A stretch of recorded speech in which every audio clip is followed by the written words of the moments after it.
Assalamualaikum po sa inyong lahat, o sa wikang Tagalog po ay sumainyo pong lahat ang kapayapaan.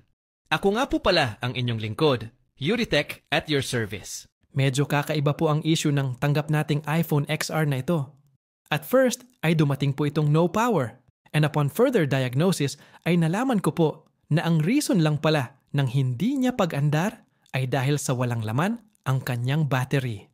At nang makargahan ko po ang baterya using battery activation, ay umandar naman po ang unit, ngunit hindi pala ito nagcha-charge using normal cable charging. Ang buong akala ko po dahil sa charging flex, battery terminal, charging IC or Hydra IC. Ang problema kaya hindi nagkakarga ang iPhone. Ngunit niwala po ni isa sa mga nabanggit ko ang salarin, kaya hindi po nagkakarga ang baterya ng iPhone XR na ito. At nang laliman ko pa po ang aking ginagawang diagnosis, ay nasisid din po natin ang punot dulo kung bakit not charging ang unit. At ang pinakadahilan po pala kaya hindi nagcha-charge ang iPhone ay dahil sa shorted na charging flex.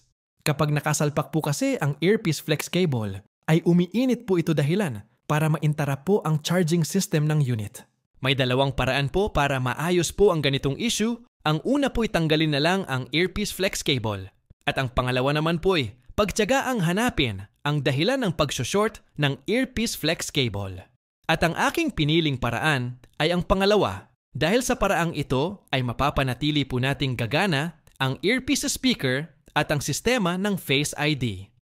Unlike po kasi sa unang paraan, although na mas mabilis at madali po ito, ay mawawala naman po ang earpiece, proximity sensor, at ang Face ID features na alam naman po natin as an iPhone users na mahalaga po ito sa atin.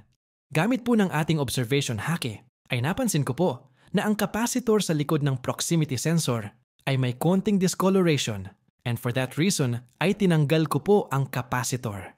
At nang itesting ko po ulit ang unit, after po natin matanggal ang capacitor, ay hindi na rin po umiinit ang earpiece flex cable. Nagkakarga na rin po ng normal ang iPhone. In short ay mission accomplished.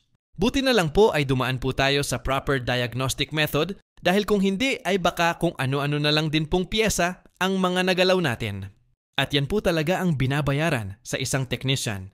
Yung safety at accuracy ng isang technician gumawa at umanalyze ng mga ginagawa niya.